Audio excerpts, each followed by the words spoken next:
A single mother brings her daughter to clean an office, but when the cold billionaire shows up, the girl says, "Isn't my mum pretty?" He looks at the new cleaner and freezes. Nina smoothed down her blue uniform for the 5th time. The fabric was clean, but she needed something to do with her hands while waiting in the lobby of Sterling Corporation. The building was intimidating. Glass and steel rising as far as the eye could see, people in suits rushing by as if every second was worth millions. And it probably was. She adjusted her bag strap on her shoulder and checked her watch. 6:45 a.m. She was 15 minutes early, as she always was on the first day of any job. First impressions mattered, especially when you were starting over from scratch for the 3rd time in 2 years. Nina Torres.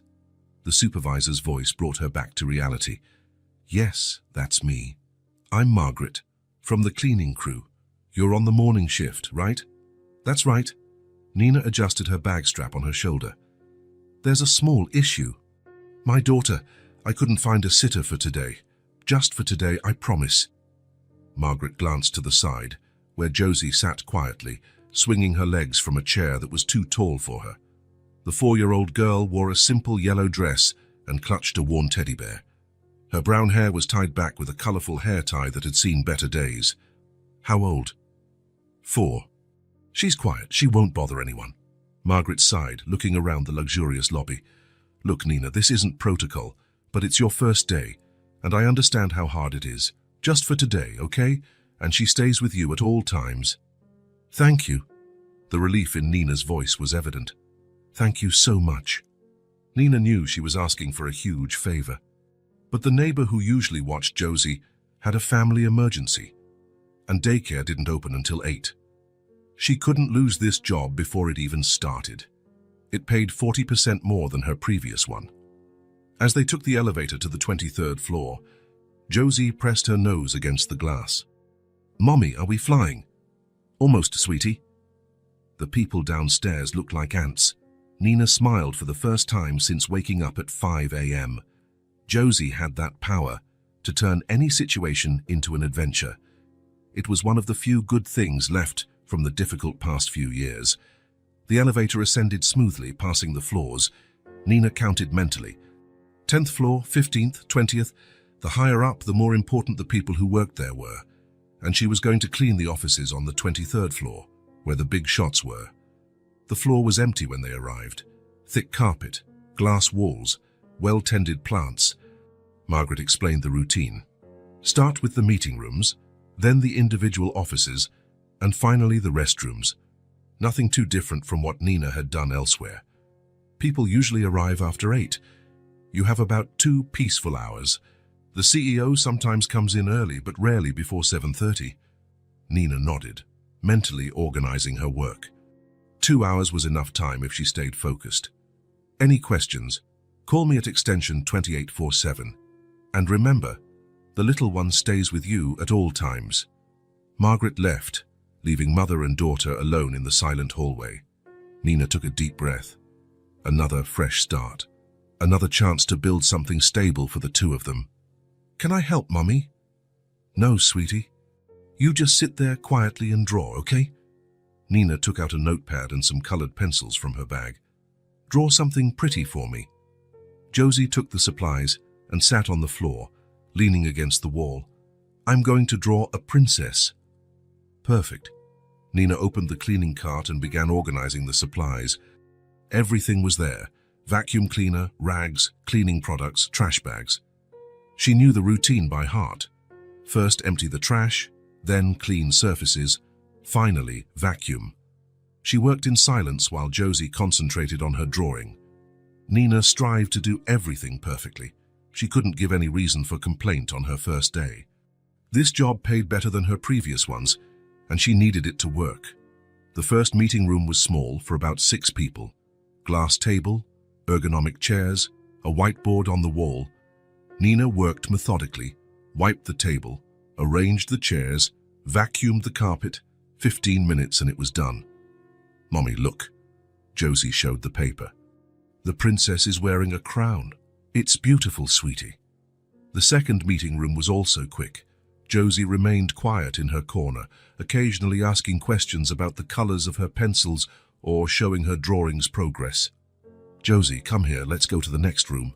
This one is too big, Mommy. How many people fit?" Nina looked around the main meeting room. A polished mahogany table, 12 leather chairs, a projection screen that took up half the wall. The air conditioning maintained a perfect temperature, and there was a professional coffee machine in the corner. Lots. "Come on, we need to finish before people arrive." They went to the hallway of individual offices. Nina checked the list Margaret had given her. Start with the one at the end, which belonged to a director, then proceed in order until she reached the CEO's office. The difference between the offices was clear as she progressed. The first ones were smaller, functional. The ones in the middle already had thicker carpet, better furniture. The more important the person, the larger and more luxurious the space. Nina didn't care. Work was work, and she knew how to do it well. They cleaned the first office without problems.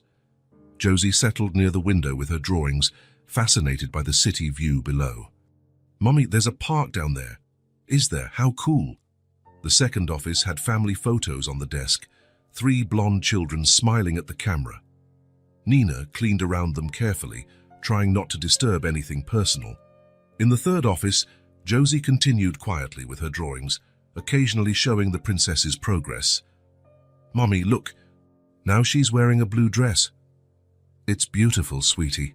Nina tried not to look too much at the personal items on the desks. It wasn't her business if the CFO had 3 children or if the marketing director collected cat photos, but it was hard not to notice. Diplomas on the walls, trophies, photos from expensive trips, a world completely different from hers. The fourth office belonged to someone very organized. Not a single paper out of place. Pens aligned, agenda open precisely to the day's page. Nina cleaned everything with extra care. "Mommy, this office smells good." "It's expensive cologne, sweetie." When they reached the last office, Nina noticed that the door was different from the others. Larger, more imposing. The golden plaque was polished, but she didn't get closer to read it. The name didn't matter, it was just another office to clean. "Josie, put your pencils away. Come close to me."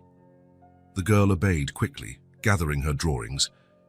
Nina slowly turned the doorknob. The room was enormous, bigger than the apartment they lived in. Her dark wood desk dominated the center, surrounded by leather chairs. A bookshelf covered the entire wall, filled with thick books. Discreet, but certainly expensive. Paintings decorated the other walls. "Wow," Josie whispered. "Is it a castle?" "No, sweetie. It's just a very big office. Definitely the boss's office." Nina began to work methodically. Vacuumed the thick carpet that covered half the floor, cleaned the desk that was larger than her bed, organized the scattered papers without disturbing their order. It was a well-kept office, as if the person who worked there was very organized, or had a very efficient assistant. Josie sat near the panoramic window with her drawings. "Mommy, from here we can see the park." "Is that right? How cool." The view was impressive. The city stretched to the horizon, with smaller buildings looking like building blocks. Nina could see the park where she sometimes took Josie on weekends, when there was enough money for the bus. She was dusting the bookshelf when she heard something that made her heart pound. Footsteps in the hallway, firm, decisive. It was too early. Margaret said the CEO didn't arrive before 7:30, and it wasn't even 7:15 yet. "Mommy, someone's coming." "I know, sweetie. Stay quiet there." Nina looked around quickly. She hadn't finished cleaning, but she also couldn't just run out with the child. Maybe it was security doing rounds, or an employee who forgot something. The footsteps stopped at the door. Nina turned slowly, still holding the cloth in her hand. But when the door opened, Nina saw a man in an impeccable suit standing there. Tall, dark hair with some gray at the temples, a leather briefcase in his hand. He seemed surprised to find someone in the room. Nina quickly lowered her eyes. Sorry, I'm from cleaning. I can come back later if..." It was Josie who interrupted. The girl looked at the man standing in the doorway with that innocent curiosity only 4-year-olds have. She tilted her head and asked, "Don't you think my mum is pretty?" Nina felt her face flush. "Josie." But the girl continued with complete naturalness. She's the prettiest mom in the world. Everyone says so. The man at the bakery, Ms. Clara on our street, the bus driver, everyone. Don't you think so? Nina hurried to speak, trying to control the situation. Sorry about that. You can pretend I'm not here. I'll finish up and get out of your way. That's when she looked up to face him directly, ready to apologize once more, and the world stopped. Wesley. For 4.5 years, she had tried to forget that face. The clear eyes that always seemed to be analyzing everything, the firm line of his jaw, the way he got serious when he was thinking about something important. Wesley. Here, after all these years, he recognized her instantly too. Nina saw the shock in his eyes, then confusion, then something that looked like pure pain. For a second, neither of them moved. The silence in the room was deafening. Josie looked from one to the other, not understanding the tension that had suddenly filled the air. His mouth opened as if to say something, but no sound came out. Nina saw emotions passing over his face like waves. Surprise, recognition, then something more complex, regret, perhaps, or just the shock of seeing someone he clearly never expected to encounter again. He stood there, completely paralyzed, as if seeing a ghost. And then, without a word, he turned around and left. Nina heard his footsteps receding down the hallway, faster and faster until they disappeared completely. Mommy, why did the man leave? Did I say something wrong? Nina knelt in front of her daughter, trying to control her breathing. No, sweetie, you didn't say anything wrong. Sometimes adults get nervous when they meet people they knew a long time ago. You know him. The simple question almost knocked Nina over. How to explain 4 years of history to a 4-year-old? I did, a long time ago. He looked scared. Yes, I guess he did. Nina finished cleaning on autopilot. Her hands did the work, while her mind raced in circles. Wesley was here, at this company. He was the CEO. She would see him every day. How did she not realize? How did she not check before accepting the job? She knew Sterling Corporation was a big company, but she never imagined, and he had heard Josie's question. That innocent question that had come out of her daughter's mouth, as if it were the most natural thing in the world. Can we go, Mommy? I'm hungry. Of course, let's get breakfast at the diner around the corner. Nina tidied the cleaning supplies in the cart, checked that she hadn't forgotten anything, and took Josie by the hand. They were heading towards the elevator when Nina heard footsteps again, different this time. Slower, hesitant. She turned. Wesley was standing in the middle of the hallway, as if he had come back but didn't quite know why. His hands trembled slightly, and he seemed to be struggling with himself. He started walking towards them. Nina felt Josie hide behind her legs. Nina. His voice was exactly as she remembered, deep, controlled, but with an almost imperceptible crack. They're Wesley. They stared at each other for a few seconds. Nina saw thousands of questions in his eyes, but she also saw that he didn't know where to start. There were so many unspoken things between them, so many explanations that were never given. She knew she had to speak first, set the rules before everything got too complicated. Sorry about today. I needed to work. You can pretend I don't exist. There was no anger in her voice, no bitterness, just a clear, firm boundary. Wesley opened his mouth, but Nina was already turning to leave. Nina, wait. She stopped, but didn't turn around. You can pretend I'm not here, Wesley. I'll do my job and leave. It doesn't have to be complicated. And then she took Josie by the hand and left. Wesley stood in the empty hallway, listening to the sound of the elevator descending. The girl's question echoed in his head. Don't you think my mum is pretty? He had always thought Nina was the most beautiful woman he had ever seen. That was never the problem between them. The problem was that he never knew how to say it. The problem was that he never knew how to say anything that really mattered. And now she was here, after all these years, cleaning his office. Wesley leaned against the wall, feeling the weight of 4 years of regret collapsing on him all at once. He had lost Nina. And maybe he never really had the chance to tell her how much it mattered. Wesley couldn't focus all day. He tried to read reports, attended 2 meetings, signed documents his assistant placed on his desk, but his mind was elsewhere. Or rather, it was stuck in that morning moment when an innocent question from a child had shattered all the composure he had taken years to build. "Don't you think my mum is pretty?" The girl's voice echoed in his head since he ran out of the office like a coward. He had spent the day trying to find a logical explanation for what happened, but there was no logic in feelings. Nina was back in his life, and he didn't know what to do with it. It was almost 5 in the afternoon when he decided he needed to leave the office before he went crazy. He grabbed his briefcase, dismissed his assistant early, and headed to the elevator. But when the doors opened on the ground floor, he saw her. Nina was at the reception desk talking to someone on the phone. Even from a distance, he could see the tension in her shoulders, the way she gripped the phone tightly. Wesley hesitated. He could leave through the back door, avoid any contact. That's what he would normally do. That's what he should do. But then he saw the girl. Josie was sitting alone in an armchair too big for her, swinging her legs. Her colored pencils were scattered on the floor around her, and she was trying to reach one that had rolled away. Nina was still on the phone, her back to her daughter. Without much thought, Wesley walked towards the girl. "Hi," he said softly. Josie looked up, recognizing the man from the office. "Hi, you dropped this." Wesley picked up the purple pencil and handed it to her. "Thank you." Josie put the pencil back in the box. "Do you work here?" "I do." Wesley looked around, making sure Nina was still occupied. "And you? Do you always come with your mom?" "Only when the neighbor can't." "We don't have a lot." The girl's simple, direct answer caught Wesley by surprise. There was no self-pity in her voice, just honesty, as if it were normal for a 4-year-old to understand that resources were limited. "Does the neighbor look after you?" "Sometimes, when Mommy works." But today she couldn't because her son got sick. Josie carefully organized the pencils in the box.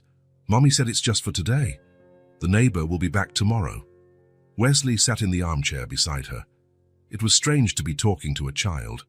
He had no experience with it, but Josie didn't seem to mind his awkwardness. Do you like to draw?" "I love it." Her eyes sparkled. "Look, today I drew a princess." She showed him the paper proudly. "She has a blue dress and a gold crown. That's very pretty." "Thank you. My mum always says my drawings are pretty. She sticks all of them on the fridge." Wesley smiled without realizing it. It was easy to imagine Nina sticking drawings on the fridge, celebrating every small achievement of her daughter. "And your dad?" The question came out before he could think better. "Does he also like your drawings?" Josie stopped organizing the pencils and looked at him with those big, honest eyes.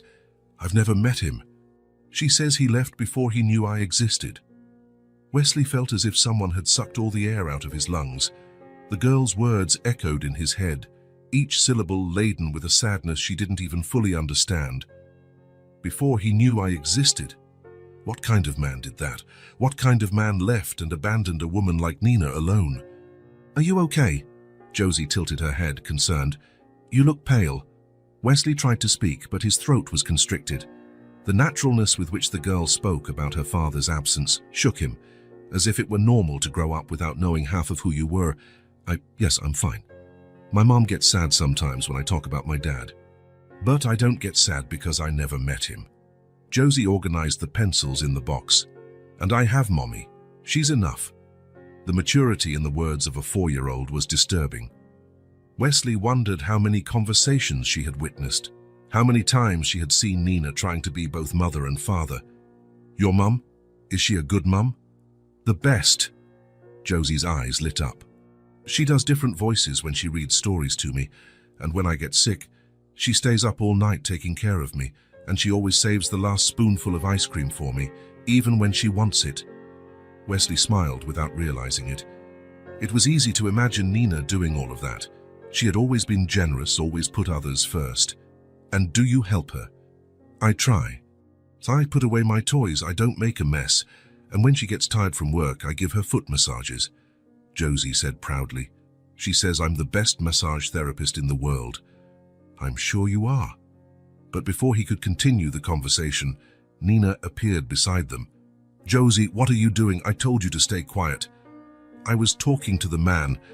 He helped me get the pencil that fell. Nina looked at Wesley with suspicion. Thank you, but you didn't have to. Nina, Wesley began, but didn't know how to continue. How could he explain that talking to Josie had been the most human thing he had done in a long time? Come on, Josie. Get your drawings. The girl obeyed, gathering the papers and putting the pencils back in her small bag. Bye, sir, she said, waving to Wesley. Bye, he managed to respond. Nina took Josie by the hand and headed for the exit. Wesley stood still, watching them walk away. At the door, Josie let go of her mother's hand and ran back. I forgot to tell you, she said to Wesley. My birthday is in September. I'll be 5. Mommy promised a chocolate cake. And then she ran back to Nina, who was waiting for her with a controlled expression of impatience. Wesley watched them leave the building and disappear into the sidewalk crowd. He slumped into the armchair Josie had occupied. There were still a few colored pencils scattered on the floor, evidence that the conversation had indeed happened. The girl's words echoed in his head. He left before he knew I existed. Wesley couldn't stop thinking about that phrase. What kind of man did such a thing? What kind of man was cowardly enough to abandon a woman and never look back? And Nina. Nina had raised this incredible girl alone, a child who talked about massaging her mother's feet when she was tired, who worried about not making a mess, who thought that having only her mother was enough. Josie was cheerful, smart, affectionate, all because Nina had been both mother and father at the same time. Wesley held his head in his hands, feeling the weight of the revelation. For 4 years, Nina had fought alone. For 4 years, she had sacrificed to give her daughter the best. And where was the father in this story? Probably living his life without caring about the consequences of his own actions. Wesley slowly got up, picked up the colored pencils that had fallen to the floor and put them in his pocket. That conversation had changed something in him. He didn't quite know what, but something fundamental had shifted in his chest. Maybe it was admiration for Nina. Maybe it was anger at the man who abandoned her. Or maybe it was just the certainty that some people deserved much more than life had given them. Wesley parked in the building's garage where he lived and sat in his car for a few minutes. His hands still trembled slightly, a side effect of an entire afternoon trying to process what had happened. The conversation with Josie had affected him in a way he couldn't explain. The naturalness with which she spoke about not having a father, the maturity of a child who learned too early that life isn't always fair. And Nina fighting alone, working as a cleaner to support her daughter. Wesley got out of the car and went up to his apartment on the top floor, 30 floors above the city, with a panoramic view he rarely stopped to appreciate. The place was immense, modern, perfectly organized, and completely empty. He threw his briefcase on the Italian leather sofa and went straight to the bar, poured a double whiskey, and drank it in one go, feeling the liquid burn his throat. The silence in the apartment was deafening. Wesley slumped into the armchair and closed his eyes, trying to push away the memories that kept returning. But it was too late. The encounter with Nina had opened a door he had locked 4.5 years ago. The first time they really argued was over a decision about where to live. I found a perfect apartment, Wesley said, showing her the papers. 2 bedrooms, prime area, gym in the building. I've already spoken to the real estate agent. Nina looked at the papers without enthusiasm. You already decided? Of course, it's the obvious choice. Best cost-benefit, strategic location. What if I don't like it? Wesley stopped and looked at her as if the question made no sense. Why wouldn't you like it? It's objectively the best. Maybe I wanted to be part of the decision. You are participating, I'm telling you. Nina sighed and put the papers aside. Forget it. The second argument was about her job. It doesn't make sense for you to keep working at that agency, Wesley said as they had dinner. The salary is low, the environment is toxic, and you get stressed. It's the job I got. You can get something better. I know people. I can make connections. I didn't ask for help. You don't have to ask. It's logical that I would help you. Nina stopped eating. What if I don't want your help? Why wouldn't you want it? Because maybe I want to achieve things on my own, Wesley chuckled. That's silly pride, Nina. Why make it hard when it can be easy? She didn't reply. She just finished dinner in silence. The third argument was about her family. Your sister is making terrible decisions, Wesley said after a Sunday lunch. She should have gone to college instead of getting married early. She's happy. Happiness doesn't pay the bills. She'll regret it in a few years. You don't even know her properly. I know enough to see she's making a mistake. Nina stared at him. You have an opinion on everything, don't you? I have experience. It's different. Experience or arrogance? Wesley frowned. I'm trying to help. You're judging. But the argument that changed everything happened on a Tuesday evening. They were planning a trip when Nina suggested a destination. What if we went to the beach, somewhere simple, just the two of us? Wesley didn't even look up from his laptop. The beach is a waste of time, and it'll still be cold in October. It's better if we go to New York. I have meetings there. We can make the most of it. Meetings? A few, but we'll have free time. That's not a vacation, Wesley. That's work with an escort. Now he looked at her. What's the problem? You like New York. The problem is you decided alone. Again. I decided because it makes more sense. Nina got up from the table where they were having dinner. You don't listen. You decide.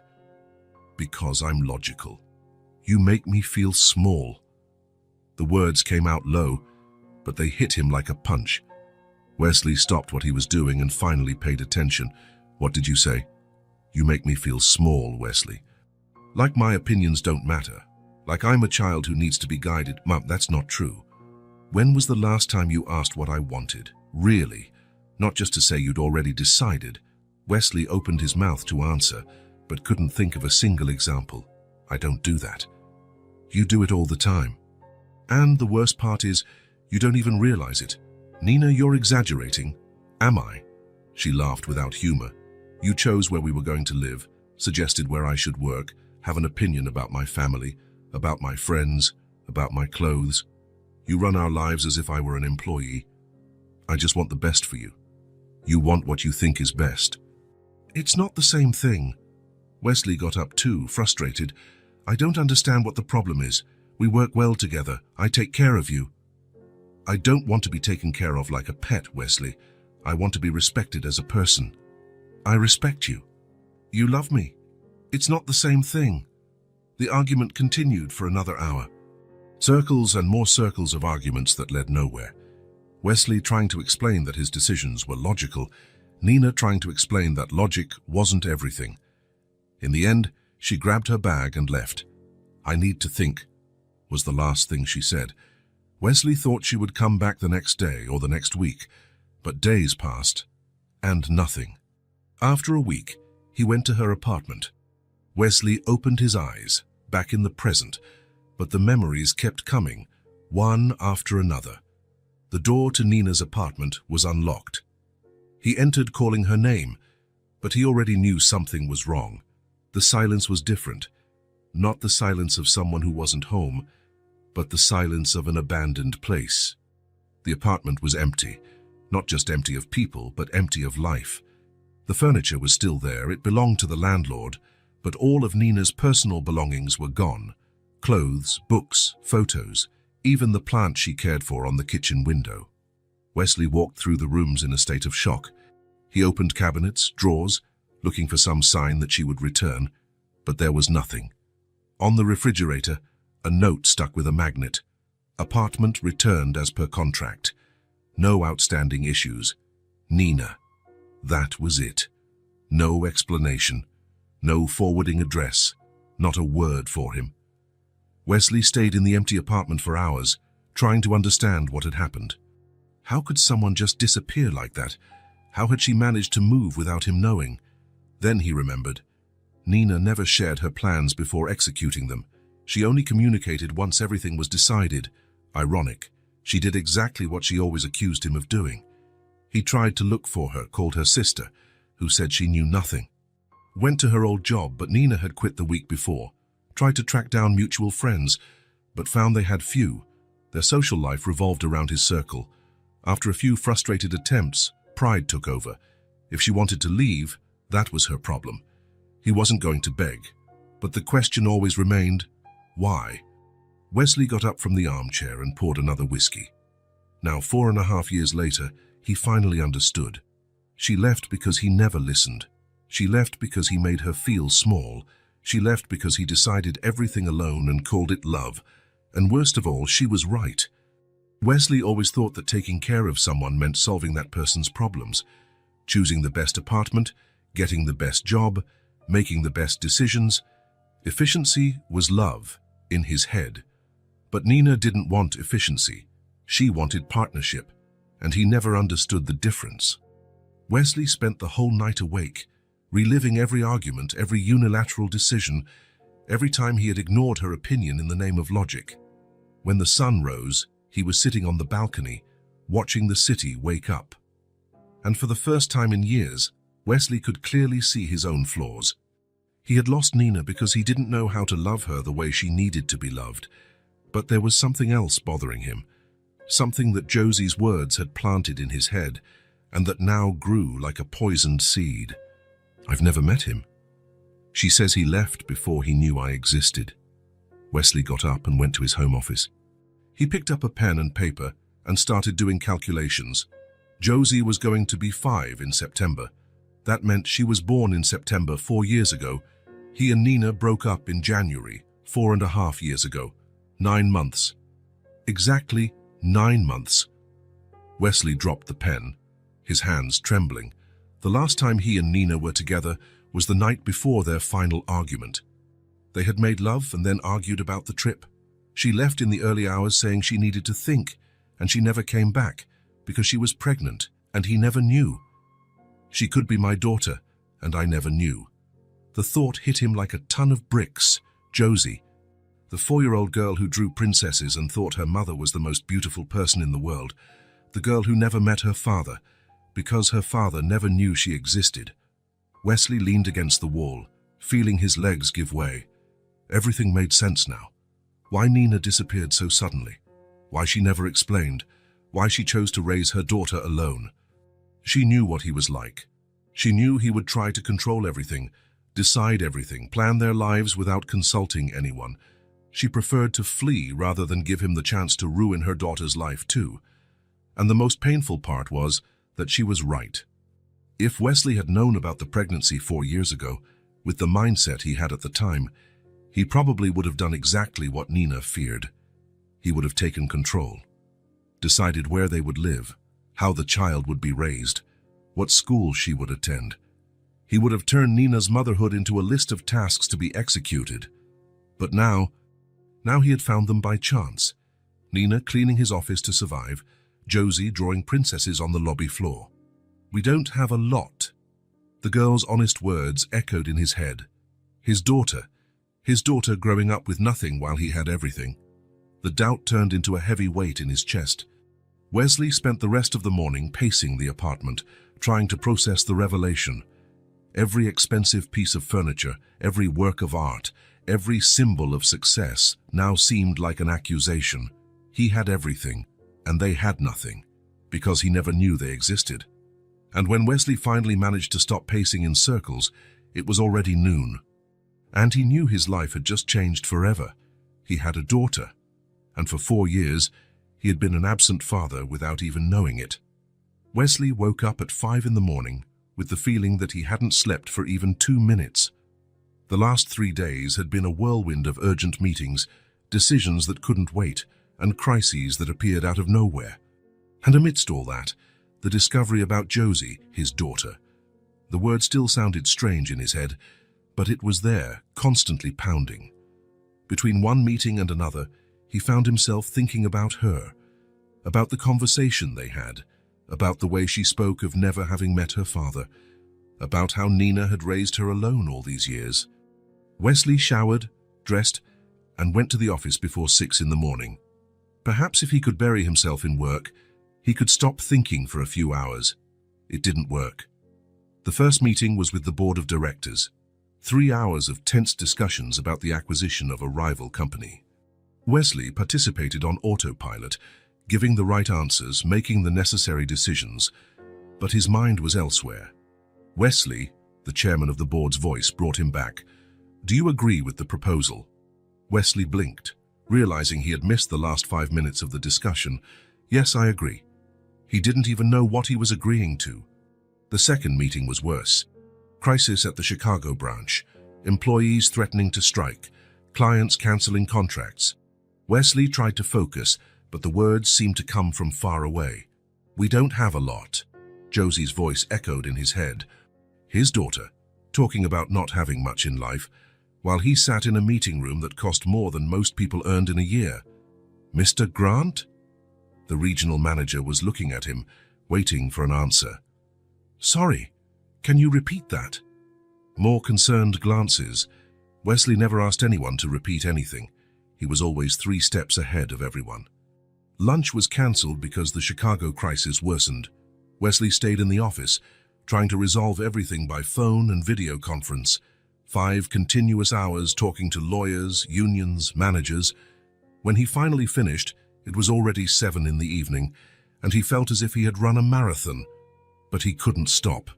He still had to review the acquisition contracts, analyze the numbers for the new marketing campaign, and prepare the presentation for investors the next morning. Wesley ordered Chinese food and continued working. At 9 in the evening, his assistant knocked on the door. "Mr. Grant, I'm leaving. Do you need anything?" Wesley looked at her as if he had forgotten other people existed. "No, you can go. Will you be staying late?" A little longer.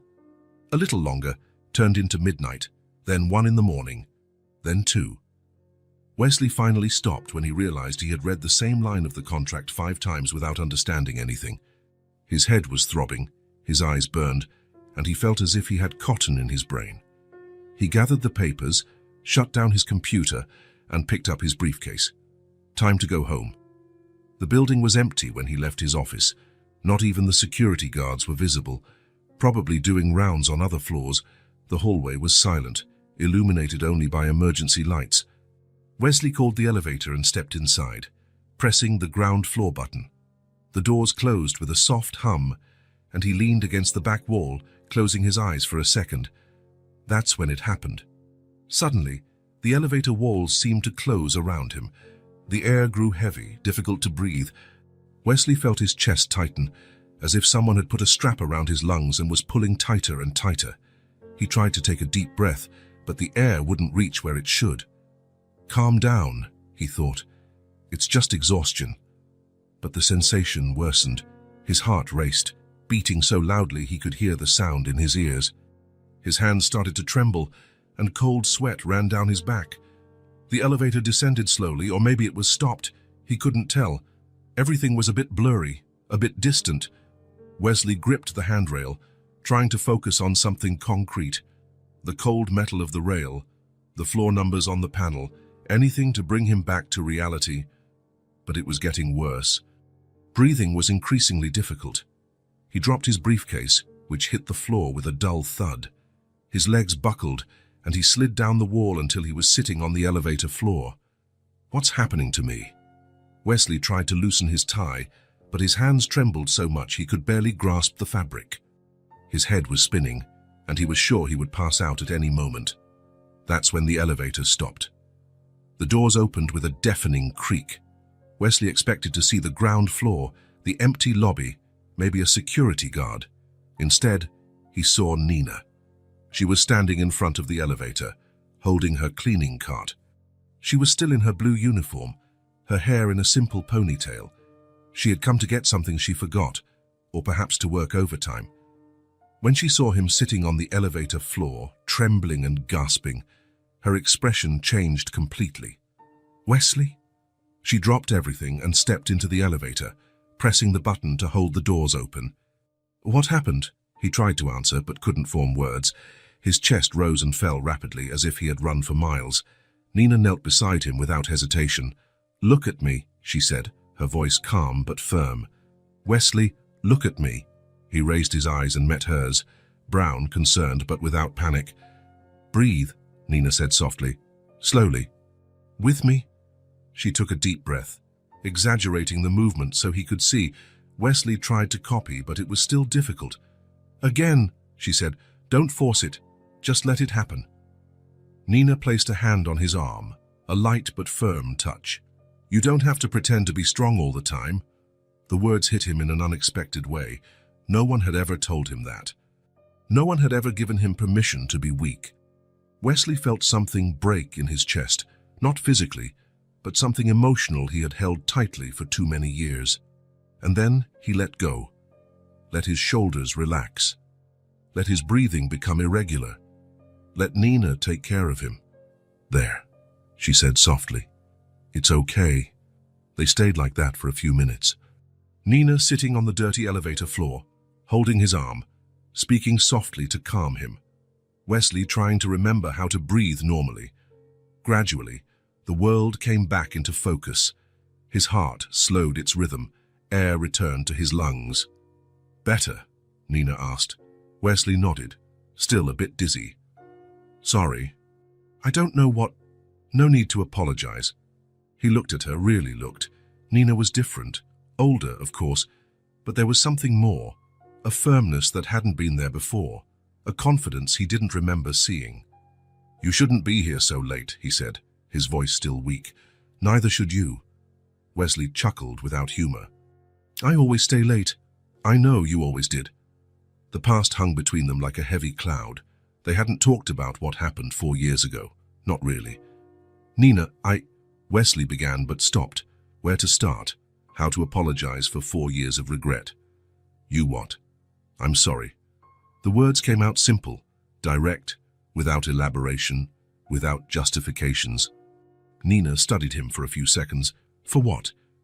For everything. For how I was. For how things ended. For... He gestured vaguely. For everything. Oh. Wesley expected anger. He expected her to say it was too late, that apologies changed nothing. Instead, Nina sighed. You were arrogant, Wesley, she said, her voice factual, without malice. You talked over me, about everything as if my opinion was optional. He lowered his head. I know. You decided where we were going to live, where I should work, what was best for me, and when I complained, you explained why I was wrong. Nina. I left because I loved myself. The phrase caught him by surprise.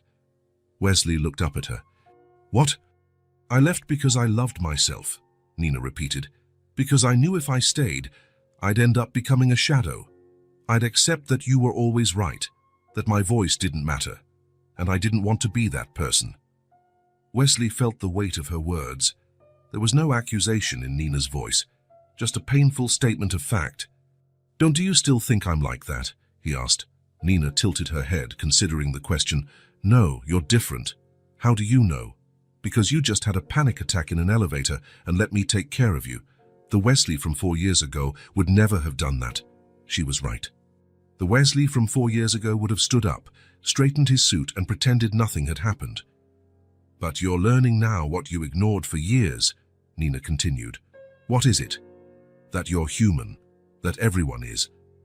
Wesley was silent, processing her words. It was true.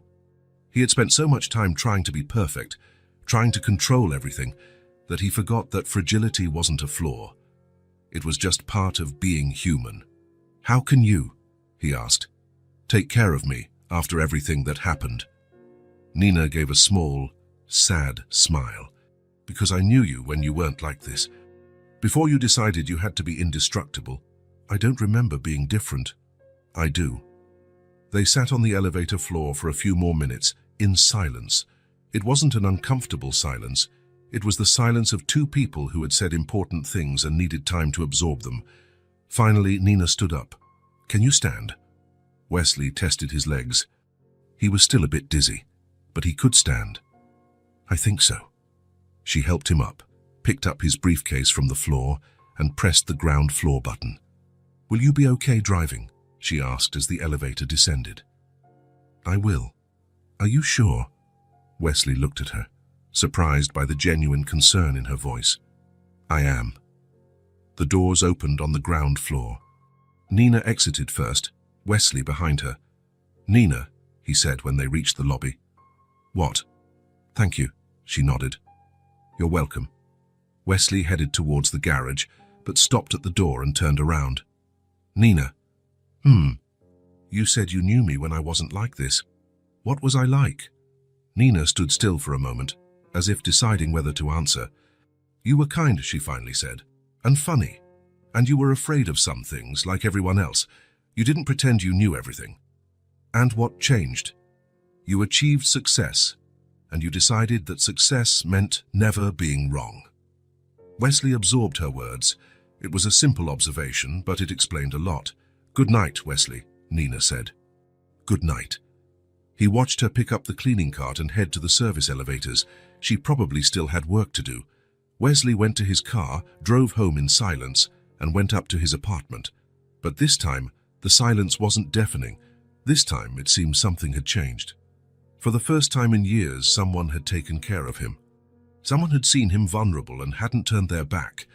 And for the first time in a long time, Wesley didn't feel alone.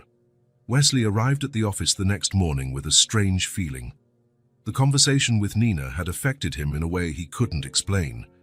For the first time in years, someone had seen him without the masks he wore every day.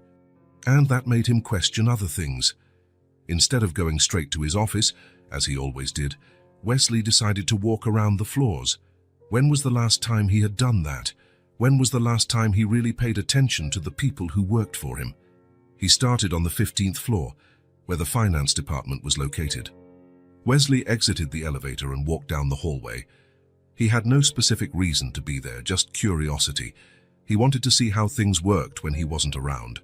The hallway was busy, people coming and going, talking, carrying papers and folders, a normal work environment, until he appeared. The first person to see him was a young analyst. She was animatedly talking to a colleague about some project, laughing at an inside joke. When her eyes met Wesley's, the smile died on her face. "Good morning, Mr. Grant," she said, her voice polite but tense. "Good morning." The conversation she was having stopped completely.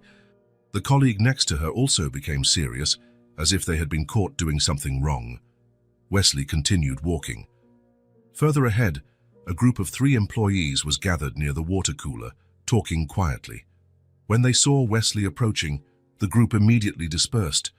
One of them murmured, "Excuse me," and practically ran in the opposite direction. The other 2 stood still, trying to look busy with anything other than the conversation they were having. "Is everything all right here?" Wesley asked. "Yes, sir. Everything's great," one of them quickly replied. "Back to work." And they really did go back, leaving Wesley alone in the hallway. Strange, Wesley proceeded to the marketing department. Maybe it was a coincidence. Maybe those employees really had something urgent to do. But in marketing, the same thing happened. He passed by the open room where the designers worked. There was a good energy there. Low music playing in the background, people collaborating on projects, a creative and relaxed atmosphere. Until Wesley walked in. The first to notice was a young man with colored hair who was explaining something on a screen. When he saw Wesley, he stopped mid-sentence. "Mr. Grant," he said, his voice a tone higher than usual. All other conversations in the room ceased. 8 people turned to look at Wesley, and all had the same expression, a mixture of surprise and anxiety. "I don't mean to interrupt," Wesley said, "just stopping by to see how things are." "They're great," the team supervisor quickly replied. "Everything's on track, meeting all deadlines." She spoke as if she were defending herself against an accusation Wesley hadn't made. "That's good," he said. "Carry on." But when Wesley left the room, no one spoke again. He heard only silence behind him. In the Human Resources Department, it happened again, an informal meeting that abruptly ended when he appeared, people finding excuses to leave the common area when they saw him approaching. In legal, the same thing. Conversations that died, smiles that disappeared, a palpable tension that took over the environment. Wesley began to pay attention to the details, the way people changed their posture when they saw him, how they lowered their voices, how they avoided direct eye contact, how their expressions became carefully neutral. It wasn't respect, it was fear. In the sales department, Wesley stopped near a workstation where 2 salespeople were analyzing numbers on a spreadsheet. "How are this month's results?" he asked. Both stiffened. One began to explain the numbers hurriedly, as if being interrogated. The other remained silent, staring intently at the computer screen. Wesley asked a few more basic questions about ongoing projects. Normal questions, the kind any CEO would ask. But the responses he received were tense, formal, as if every word was carefully weighed before being spoken. When he walked away, he heard one of the salespeople let out the breath he had been holding. Wesley continued his walk through the floors, and the pattern repeated. Always the same. Conversations that stopped, people who dispersed, an uncomfortable silence that filled the environments he passed through. It was as if his presence were a fire alarm. On the 20th floor, Wesley stopped near the elevators and pretended to check his phone. In reality, he was observing a group of employees was waiting for the elevator, talking about their weekend plans. When the doors opened and they saw Wesley inside, the conversation died immediately. They entered in silence, pressed their floor buttons, and stood like soldiers at attention. No one spoke a word during the entire descent. When they exited, Wesley heard one of them whisper to the other, "That was close." Close. His presence caused fear. Wesley returned to his office with a strange feeling in his stomach. He closed the door, sat in his chair, and tried to process what he had observed. For the first time, he was seeing his company and himself from a different perspective. "I have everything," he thought, looking around the luxurious office, "but I'm alone." It was true. He had power, money, success. He ran a company with hundreds of employees, made decisions that affected thousands of people, but he was completely isolated. Am I really that bad? The question hurt more than he expected. Wesley had always thought people respected him. He thought the efficiency with which everyone worked when he was around was a sign of professional admiration. But now he realized the truth. He was never respected. He was feared. People didn't work well because they admired him. They worked well because they were afraid to disappoint him, afraid of the consequences, afraid of his reaction. And that wasn't admiration, it was distance. Wesley remembered a conversation he had with Nina years ago. She had mentioned that he didn't have many close friends at work. At the time, he said mixing personal and professional life wasn't smart. But perhaps the truth was different. Perhaps he simply didn't know how to connect with people without using authority. Perhaps he was the kind of person people preferred to avoid. The realization was like a punch to the gut. Wesley thought of Josie, how easily she talked to him in the lobby. No fear, no tension. Just a child being a child, asking honest questions. When was the last time an adult talked to him that way? When was the last time someone treated him as a person, not a position? The answer came immediately. Nina in the elevator, the night before. She had seen him vulnerable and hadn't fled, hadn't used the situation against him, just took care of him. And that was so rare in his life that he was still processing it. Wesley got up and went to the window. The city stretched out below, millions of people living their lives, some happy, some sad, some lonely, like him. The difference was that his loneliness was self-imposed. He had built walls around himself and called it leadership.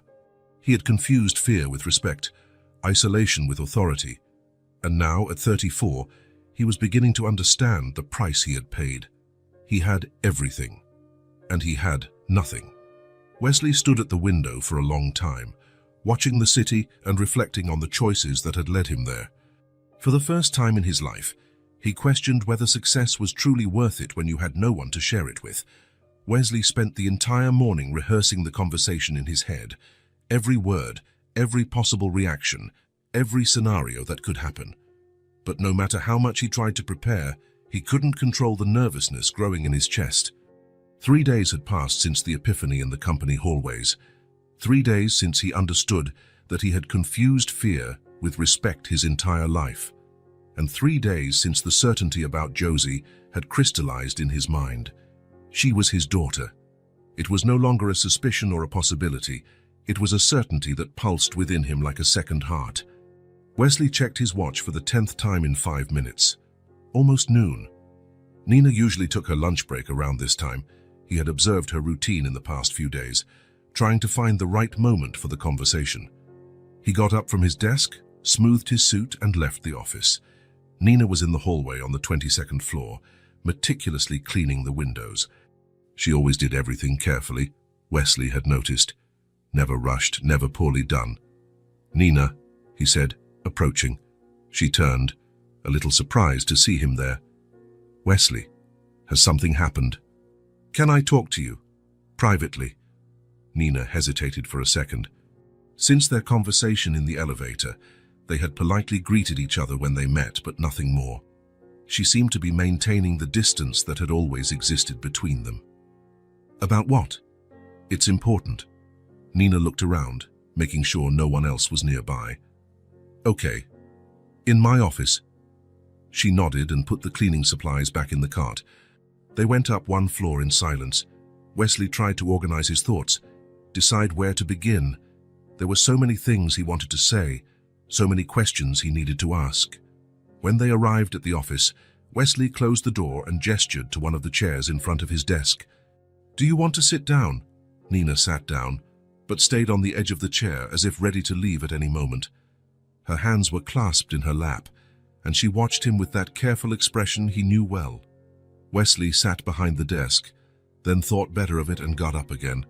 He didn't want the desk between them. He didn't want it to feel like a business meeting. He sat in the chair beside her. "Nina, I need to ask you something." "What?" Wesley took a deep breath.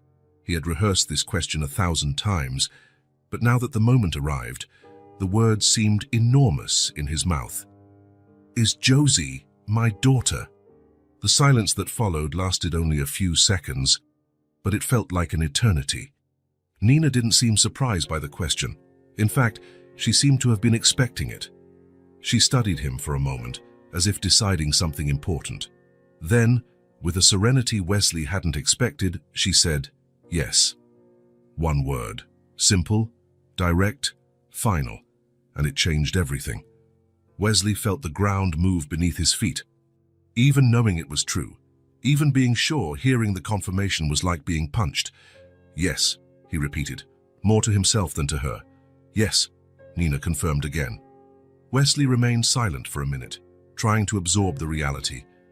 He had a daughter, a 4-year-old girl who drew princesses and thought her mother was the most beautiful person in the world. A daughter he had never known. "Why didn't you tell me?" The question came out softer than he intended. Nina sighed, as if she had rehearsed this answer too. "Because you wouldn't have known what to do," she said, "and she deserved more than your logic." The words hit him like a slap. Not because of their cruelty, Nina didn't speak with anger or resentment. She spoke like someone explaining a fact. Wesley opened his mouth to protest, to say she was wrong, that he would have known what to do, but he stopped, because she was right. The Wesley from 4 years ago would have turned the pregnancy into a series of logistical decisions. He would have planned everything, controlled everything, decided how the child would be raised without consulting Nina. He would have done exactly what Nina feared most. "You're right," he said, and the admission hurt more than he expected. Nina blinked, clearly surprised by his reaction. She had prepared for an argument, for having to defend herself, not for agreement. "So I wouldn't have known what to do," Wesley continued. "I would have tried to control everything. I would have made a to-do list for your motherhood." Nina said nothing, just observed him. "I would have ruined everything," he admitted, "like I always did." Wesley got up and went to the window, needing a moment to compose himself. Below, the city continued its normal rhythm, people living their lives, taking care of their families, being present for those they loved, things he never knew how to do. "She's incredible," he said, still with his back to Nina. "Josie, she's everything I'm not." "How so?" Wesley turned around. "She's sweet, honest, generous. She worries about you when you're tired. She thinks having only her mom is enough. It is enough, I know, and that breaks me." Wesley returned to his chair. "Because I should have been there, should have helped, should have been present." "Wesley!" "No," he interrupted her. "Let me talk, please." Nina nodded. "I spent 4 years wondering why you left. I thought it was drama, that you were exaggerating about our differences." Wesley paused. "But it wasn't drama. You were protecting yourself, and protecting her." Nina remained silent, but Wesley saw something change in her expression. "You did the right thing," he said, "and I hate to admit it, but you did." Wesley leaned forward, his hands clasped. But now I know. Now I understand what I did wrong. And I need to try to be different. Why? The question caught him by surprise. What do you mean, why? Why now? Why do you want to be different now? Wesley thought about the answer. It was a fair question. Because I saw what my leadership truly causes. I saw how people react to me. I saw that I have everything and nothing at the same time. He paused. And because she deserves a better father than the man I was. Nina studied him for a long moment. What do you want, Wesley? I want several things. He took a deep breath. First, I want to offer you a better position. Something with fair hours, a decent salary. You shouldn't be cleaning offices to survive. I don't want your charity. It's not charity. It's responsibility. My responsibility. Wesley corrected himself. Our responsibility. You work hard. You have experience. You deserve a better opportunity. Nina didn't respond immediately, so he continued. And also, Wesley hesitated, because the next part was the most important. I want to take care of Josie's future. Be present. Be the father she needs. You don't even know her. I know, and that's my fault, but I want to know her. I want to learn how to be her father. Nina crossed her arms. And how do you intend to do that? Slowly, in whatever way you think is best. I don't want to invade your lives or change everything at once. Wesley leaned closer. I want to become a better man for her. I want her to have a father worth knowing. Nina was silent for a long time. Wesley could see her thoughts racing, analyzing his words, looking for signs of lies or manipulation. Finally, she spoke. You know she won't just accept you as her father, right? She's 4, she doesn't know you. To her, you're just the man who works in the building where her mom cleans. I know. And you know there's no guarantee it will work out. That maybe you'll discover being a father is harder than you imagine. I know that too. And you know I will protect her above all else. That if I see any sign that you're harming her, I'll cut contact immediately. Wesley nodded. I wouldn't expect anything less from you. Nina watched him a little longer, and Wesley saw the exact moment something changed in her expression. It wasn't trust yet, far from it, but it was something akin to cautious hope. What, are you serious? Completely. Because this isn't a game, Wesley. She's a child. If you enter her life and then give up when it gets difficult, you'll hurt her in a way that can't be fixed. I understand. Nina got up and went to the window, looking out at the city below. Wesley remained seated, waiting. When she turned, there was something new on her face. It wasn't forgiveness. Wesley knew that would take time, if it ever happened, but it was acceptance. Then start, she said. How? Be the man you say you want to be. She'll see you for who you are, and she'll know if she can trust you. Wesley nodded, feeling the weight of responsibility settle on his shoulders. What if I fail? Then you fail. But at least you'll have tried. Nina walked to the door but stopped before opening it. Wesley? Yes? She likes bedtime stories and chocolate ice cream, and she's happy when someone pays attention to her drawings. Wesley smiled for the first time in days. Thank you for telling me. And Wesley? Yes? Don't disappoint her. She's had enough disappointment for a lifetime. Nina left, closing the door behind her. Wesley was left alone in the office, looking at the chair where she had been sitting.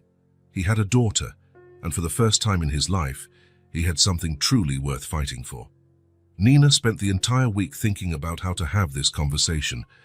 Ever since Wesley had confirmed that he wanted to be present in Josie's life, she knew the time would come to explain to her daughter who he really was. But how do you explain to a 4-year-old that the man she met at the office is the father she never had? How do you prepare a child for something that could change her life forever? Nina had tried a few times during the week, but always lost her nerve. Josie was happy playing, living her uncomplicated childhood. Part of Nina wanted to protect that innocence for a little longer, but she knew it wasn't fair. Neither to Josie nor to Wesley. It was on a Friday night after dinner that Nina finally found the courage. They were in the living room of the small apartment they shared. Josie was on the floor, coloring a new drawing, a princess in a green dress this time. Nina was on the couch, pretending to watch TV, but actually observing her daughter. "Josie, sweetie, can I talk to you?" "Of course, Mommy." Josie didn't look up from her drawing. "So how do you think this color looks good on the dress?" "It looks beautiful." Nina turned off the TV and sat on the floor beside her daughter.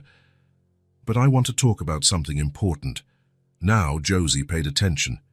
She put down her colored pencil and turned to Nina, crossing her legs. "About what?" Nina took a deep breath.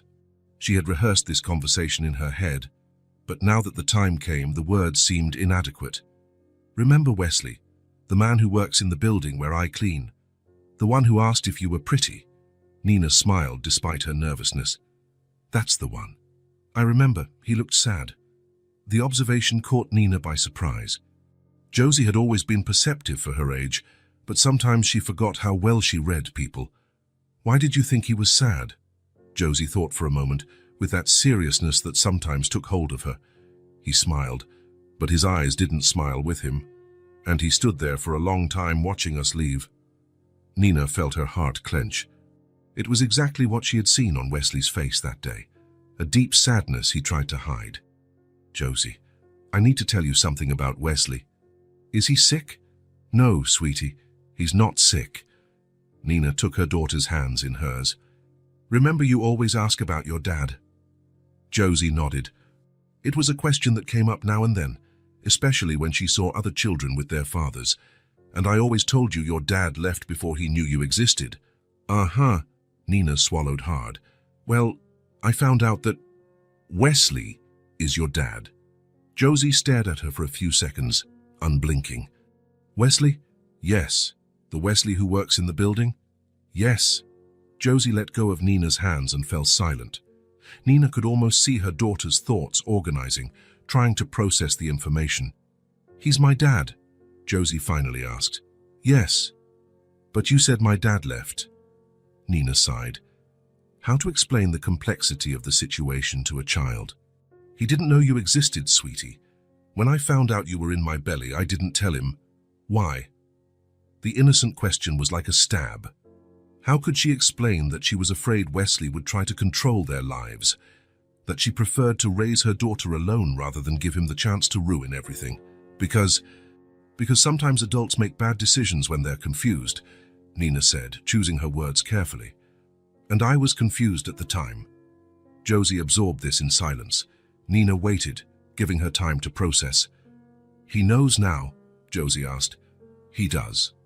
"And he wants to be my dad?" The question almost broke Nina's heart.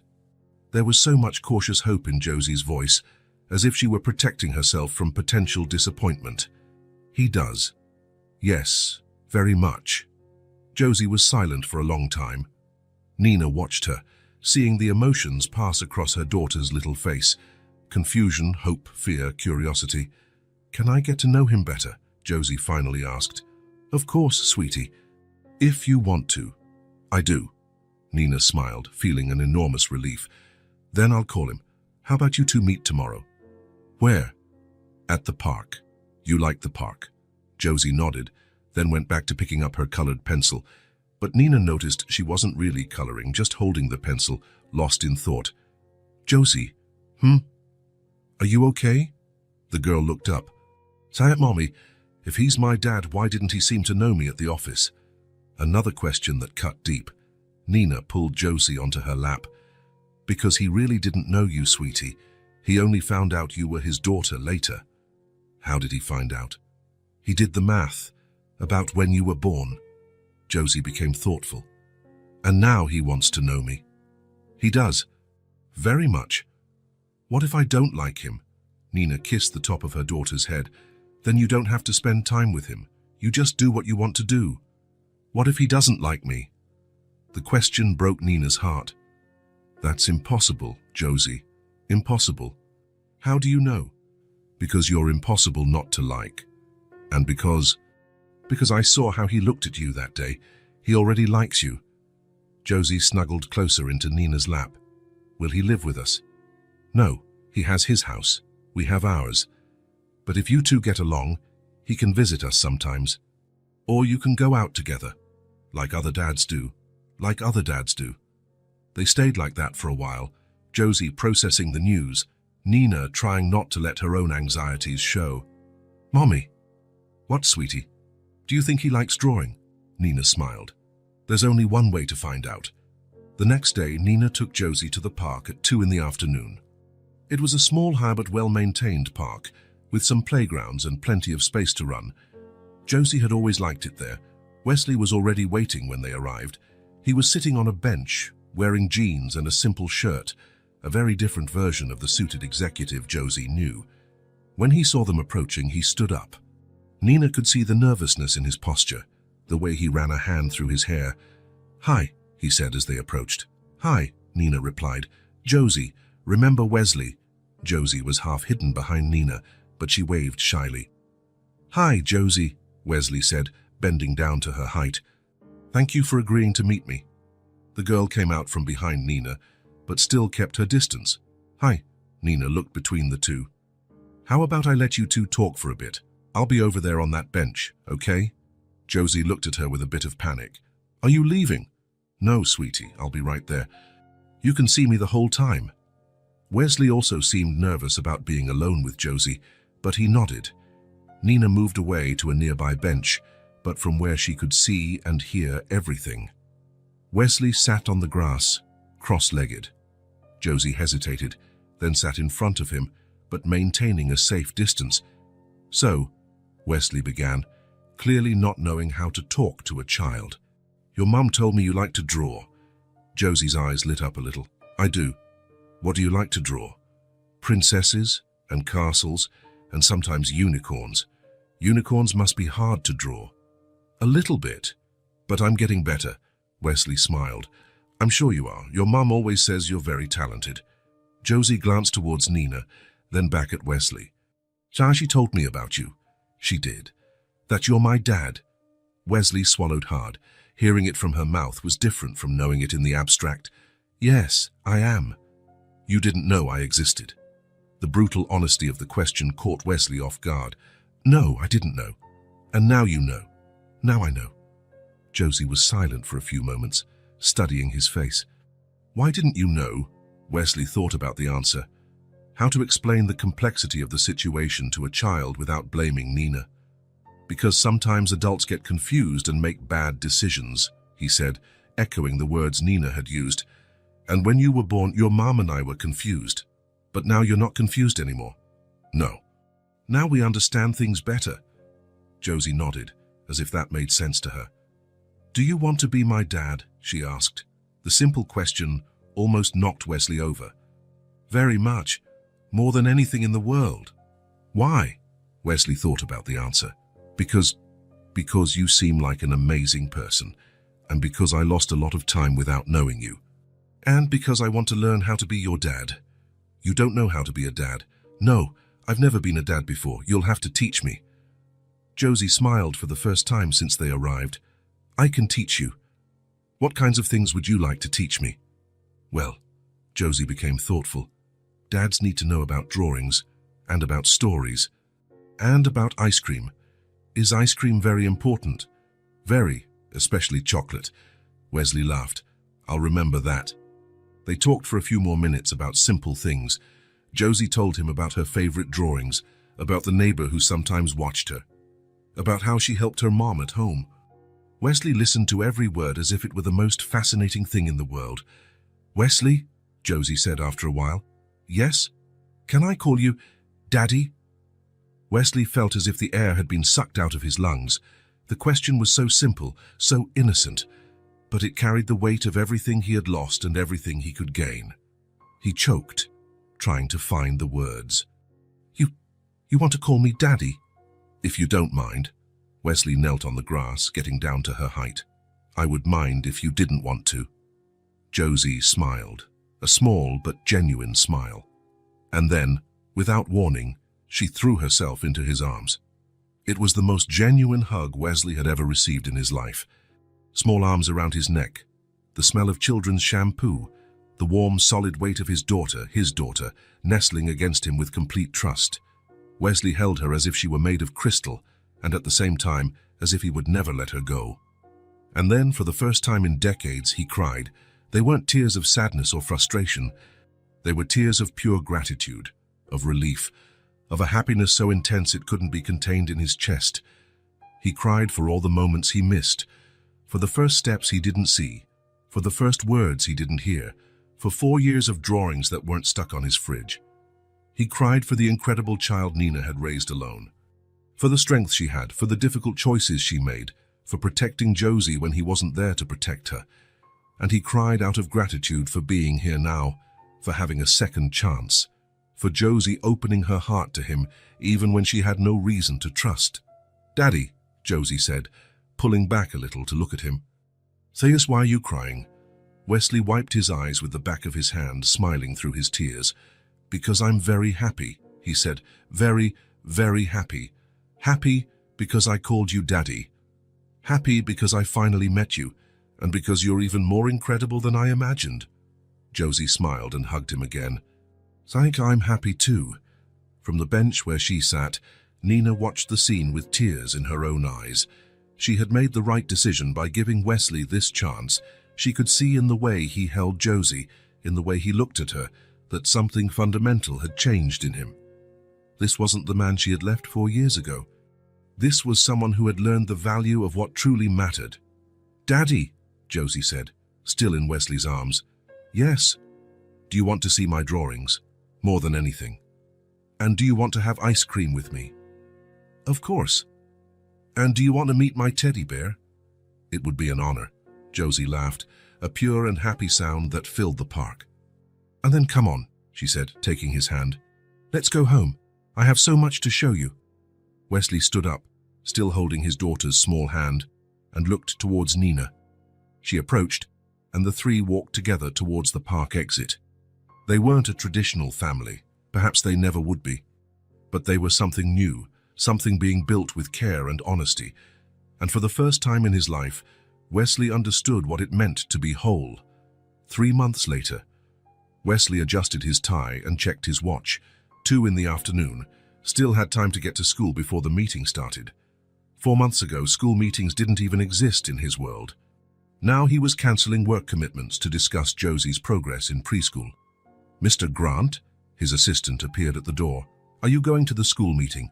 "Yes, Carol. Cancel the 3 o'clock call." Carol smiled. In the past few months, she had seen changes in her boss she didn't even know were possible.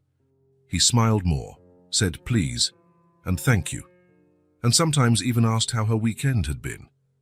At school, Josie's teacher showed some drawings. "Look what she made this week."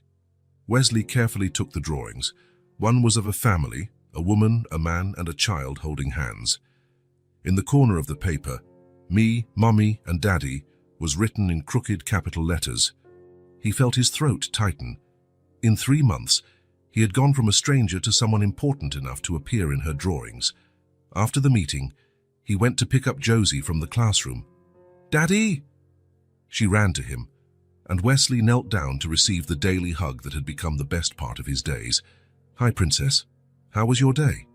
"Good." "Did the teacher show you my drawing?" "She did, yes. I'm going to stick it on the fridge in my office." Josie laughed. "You don't have a fridge in your office, Daddy. Then I'll buy one just for your drawings." In the car, Josie told him about her day at school while Wesley drove. He listened to every word, asked questions, laughed at her stories. 4 months ago, he wouldn't even know how to talk to a child. Now these conversations were the most important part of his day.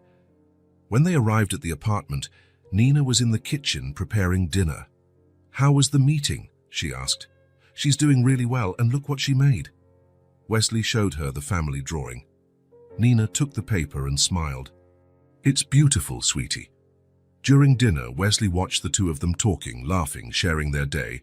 It was a simple scene, but it filled an emptiness he didn't even know existed. Afterward, while they cleaned up the kitchen together, Nina asked about his work. "Different," Wesley replied. "Today I listened more than I spoke in the meeting with the Japanese investors. I let them explain what they wanted before suggesting solutions. And it worked.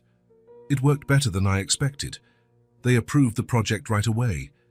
It was true. In the past few months, Wesley had completely changed his approach at work. Instead of imposing decisions, He listened to opinions. Instead of intimidating employees, he tried to understand their perspectives. And surprisingly, the company was doing better than ever. "People don't seem afraid of you anymore," Nina observed. Last week, an intern suggested a change in the marketing process. A few months ago, she wouldn't even come near my office. Nina had been observing Wesley for months. She saw how he arrived every day at 5 on the dot to pick up Josie, how he never cancelled a commitment with her because of work, how he listened to every one of the girls' stories with full attention. She saw how he had changed at the company too. People talked. They said Wesley was different, more approachable, more human. He didn't win back my love, Nina thought, watching him play with Josie in the living room. But he won our daughter's respect, and mine. It was true. What she felt for Wesley now was no longer romantic love. That had died a long time ago. But it was something more solid. Respect for the father he was becoming. Gratitude for the man he had chosen to be. At bedtime, Wesley read a story to Josie. It was a ritual they had developed. "One more chapter, Daddy. Tomorrow, Princess, it's getting late." Wesley tucked her into bed, kissed her forehead, and was getting up when she held his hand. "Daddy, what is it? Will you be here tomorrow too?" The question still caught Wesley by surprise. Josie asked it as if she still couldn't quite believe he wouldn't disappear. "Every day," he replied, as he always did. "Every day for the rest of my life." Josie smiled and closed her eyes. "Okay." Wesley left the room and found Nina in the living room. "Can't," she asked again, "if you'll be here tomorrow?" Nina said. "She did. And you replied, 'Every day.'" Nina stopped putting away toys and looked at him. "And you intend to keep that promise?" "I do." There was something in his voice, a certainty, a determination that Nina recognized. It was the same firmness he used for business decisions, but directed towards something infinitely more important. "She trusts you," Nina said. "I know, and I won't disappoint her." "Good night, Wesley." "Good night, Nina." Wesley left the apartment and slowly walked down the stairs. In the car, he sat for a few minutes before starting the engine. Outside, Nina watched from the window. She saw him finally drive away, but not before he looked up at the apartment where his daughter was sleeping. He came back, she thought, smiling for the first time in a long time, but not like before. He came back right. And for the first time since Wesley reappeared in their lives, Nina was certain she had made the right choice. If this story touched your heart, subscribe to the channel and turn on notifications so you don't miss the next ones. Leave a like because it helps this story get recommended to more people. See you in the next story.